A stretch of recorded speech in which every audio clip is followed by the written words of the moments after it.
या देवी सर्वभूतेषु मातृरूपेण संस्थिता। नमस्तस्यै नमस्तस्यै नमस्तस्यै नमो नमः। नमस्कार दोस्तों, श्री माँ ज्योतिष कार्यालय यूट्यूब चैनल में आप सभी का हार्दिक हार्दिक स्वागत है। दोस्तों, आज आपके सामने में आने वाला वर्ष कन्या राशि के जातकों के लिए कैसा रहेगा, आपको क्या क्या सावधानी रखनी चाहिए, आपको इस वर्ष में क्या उपाय करना चाहिए, ये संपूर्ण विस्तार आज आपके सामने में रखने वाला हूँ। सबसे पहले मैं परिवार के बारे में बात करने वाला हूँ, पति पत्नी के बारे में बात करने वाला हूँ। तो ये साल पति पत्नी के लिए बहुत ही अच्छा रह सकता है, लेकिन यहाँ आपको सावधानी इस बात की रखनी है कि दोनों को एक दूसरे को समझना होगा। जो जाने वाले वर्ष में परेशानी कठिनाइयाँ आई थी और आप अलग भी रह चुके हैं, यदि विचार भी अलग हो गए हैं, लेकिन इस वर्ष आप एक दूसरे को समझेंगे, एक दूसरे की बात मानेंगे, तो आपके लिए ये साल बहुत ही अच्छा रह सकता है। लेकिन पुरुषों के लिए मैं कहना चाहता हूँ कि आप जून मास, अप्रैल मास और साथ ही साथ सितंबर मास में, इन 3 मास में आपको पूरी तरह संभलना है। इन 3 मास में आप जो भी कार्य करने वाले हैं वो बहुत ही विवेक से करें, अपने परिवार को पूरा समय दें। साथ ही मेरी बहनों के लिए मैं कहना चाहता हूँ, ये 3 मास में आप दूसरों के बात में मत आ जाइए।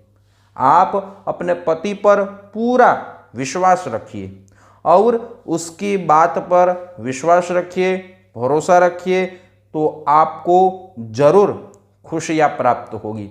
लेकिन आप किसी प्रकार की शंका करेंगे या किसी प्रकार का कोई तीसरे व्यक्ति के साथ अनैतिक संबंध में आप रहेंगे, तो मुझे लग रहा है कि ये साल के 3 मास में आपको अपने जीवन में बड़ी ही गलती का आपको एहसास जरूर हो सकता है। साथ ही अब मैं बात करने वाला हूँ मेरे व्यापारी बंधुओं के बारे में। मेरे व्यापारी बंधुओं के लिए ये साल बहुत ही अच्छा रह सकता है, लेकिन 2 मास ध्यान से सुनिए, 2 मास में आपको सावधानी अवश्य रखनी चाहिए।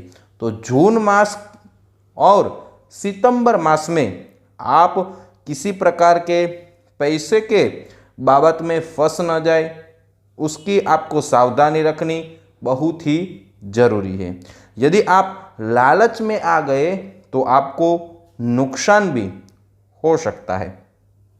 लेकिन मेरे व्यापारी बंधुओं के लिए ये साल बहुत ही सुवर्ण काल की तरह रह सकता है। जनवरी से मई मास तक आपको व्यापार में बड़ा मुनाफा भी मिलेगा। साथ ही आप विदेश में कोई बिजनेस करना चाहते हैं या आपका विदेश में बिजनेस चल रहा है, तो भी आपको यहाँ बड़ा फ़ायदा मिल सकता है। या आप श्रृंगार का बिजनेस कर रहे हैं, पार्टनर का बिजनेस कर रहे हैं, लोहे का बिजनेस कर रहे हैं, ट्रांसफ़र का बिजनेस कर रहे हैं, तो भी आपको यहाँ बड़ा लाभ हो सकता है, बड़ा मुनाफा मिल सकता है। आपके ग्रहों की स्थिति की बात करूं तो मंगल का परिवर्तन आपके लिए फायदेमंद भी रह सकता है, लेकिन कुछ बात की सावधानी आपको रखनी है, जो मैंने आपको अभी आपके सामने रखी हैं। और शनि का जो परिवर्तन है उसमें पति पत्नी को सावधानी रखनी बहुत ही ज़रूरी है। तो ये 2-3 मास में आपको सावधानी जरूर रखनी है और अपने आपको संभलना है। अब दोस्तों, मैं मेरे विद्यार्थी बंधुओं के बारे में बात करूं तो जो आपने मेहनत की है उस मेहनत का अनुसार आपको यदि फल पिछले 2 वर्षों में प्राप्त नहीं हुआ है, या आपकी पढ़ाई रुक रुक के चल रही है, आप कोई भी परीक्षा दे रहे हैं या कोई प्रतियोगिता में रहे हैं, उसमें आपको सफलता नहीं मिली है, तो इस 2022 में आपको मेरे विद्यार्थी बंधुओं के लिए यानी कि जनवरी से अप्रैल मास में आप पूरी मेहनत करेंगे तो आपको जून मास में बहुत ही उत्तम परिणाम आपको प्राप्त होगा।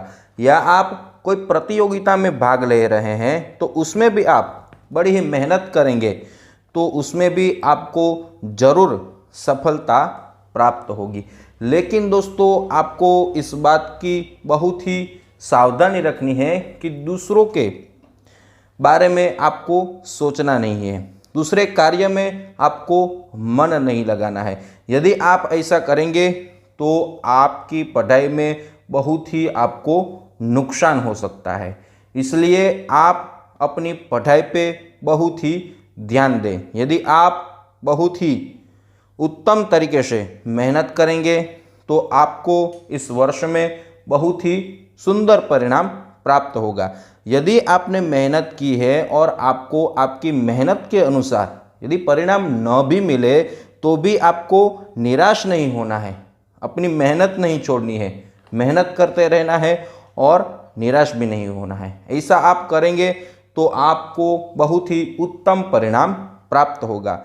मेरे विद्यार्थी बंधुओं के लिए ये साल बहुत ही सुंदर रह सकता है। और सितंबर मास और दिसंबर मास में परीक्षा में और पढ़ाई में या कोई भी प्रतियोगिता हो उसमें आपको ज़रूर से सावधानी रखनी है, कहीं और मन न भटक जाए, उसकी भी आपको सावधानी इन 2 मास में ज़्यादा रखनी है। अब दोस्तों, मैं बात करने वाला हूँ जो मेरे बंधु नौकरी कर रहे हैं उसके लिए, चाहे वो सरकारी नौकरी कर रहे हों या प्राइवेट नौकरी कर रहे हों। तो मेरे नौकरी कर रहे हैं उस बंधु के लिए ये वर्ष बहुत ही उत्तम रहने वाला है, बहुत ही सुंदर रहने वाला है। लेकिन मैं जो 2 मास आपको बताने वाला हूँ उसमें आपको ज़रूर से ध्यान देना होगा। आपको मई मास और सितंबर मास में बहुत ही सावधानी रखनी होगी। किस बात की सावधानी रखनी होगी? कि आपके कर्मचारी के साथ किसी प्रकार की बहस न हो जाए, झगड़े न हो जाए, लड़ाई न हो जाए, किसी प्रकार का मन दुख न हो जाए। इस बात की आपको सावधानी रखनी बहुत ही इन दोनों मासों में ज़रूरी है। और दोस्तों, जून मास के बाद आपके प्रमोशन के योग हो रहे हैं तो आपको उसमें ज़रूर से आपके व्यवसाय में सफलता मिल सकती है, सैलरी की बढ़ोतरी हो सकती है। और जो मेरे बंधु सरकारी नौकरी में है उसको सितंबर मास में सैलरी बढ़ सकती है, पदोन्नति हो सकती है। इस वजह से आपको इस वर्ष में बहुत ही उत्तम परिणाम मिल सकता है। कुल मिलाकर के मेरे नौकरी कर रहे बंधुओं के लिए यह वर्ष बहुत ही उत्तम रह सकता है। अब दोस्तों, मैं बात करने वाला हूँ स्वास्थ्य के बाबत में।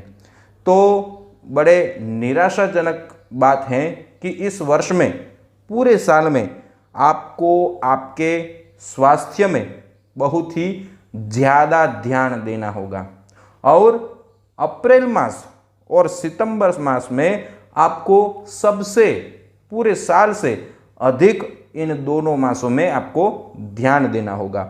आपको त्वचा की बीमारी हो सकती है, हृदय संबंधित बीमारी हो सकती है, चिंता से मानसिक बीमारी का आपको सामना करना पड़ता हो सकता है, या सिर दर्द का आपको सामना करना पड़ेगा। तो आप अपने स्वास्थ्य में संपूर्ण ध्यान रखें।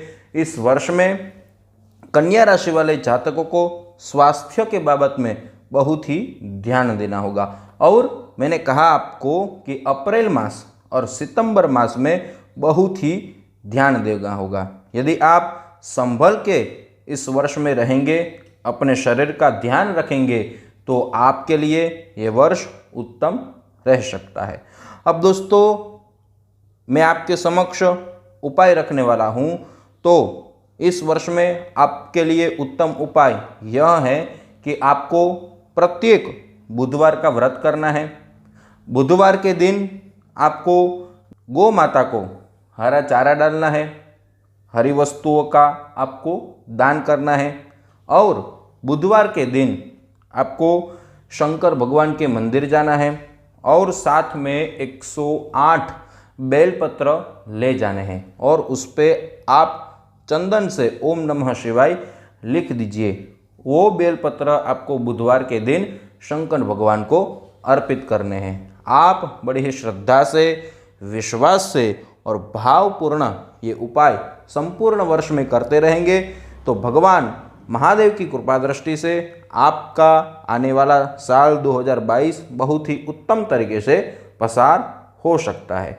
दोस्तों, आज मैंने आपके सामने कन्या राशि वाले जातकों के लिए 2022 कैसा रह सकता है, क्या क्या सावधानी रखनी चाहिए और क्या उपाय करने चाहिए, ये संपूर्ण जानकारी मैंने संक्षिप्त में आपके समक्ष रखने का प्रयास किया है। ऐसे ही मैं आपके समक्ष प्रत्येक राशि के बारे में जानकारी रखने का प्रयास करूंगा। दोस्तों, यदि ये वीडियो आपको पसंद आया हो तो ज़रूर से लाइक का बटन दबा दीजिए। ये वीडियो अपने फ्रेंड सर्कल में ज़्यादा से ज़्यादा शेयर कीजिए क्योंकि ये सुंदर जानकारी उनको भी प्राप्त हो। और दोस्तों, बेल का आइकन दबाना मत भूलिए क्योंकि मेरे आने वाले सभी नए वीडियो की जानकारी सबसे पहले आपको प्राप्त हो। और मेरी चैनल को आपने अभी तक सब्सक्राइब नहीं किया है तो ज़रूर से एक बार सब्सक्राइब कर लीजिए। दोस्तों, आप जो हमें प्यार दे रहे हैं उसके लिए बहुत बहुत धन्यवाद। YouTube के माध्यम से हमारी फिर से मुलाकात होगी। जय श्री कृष्ण, जय भगवती।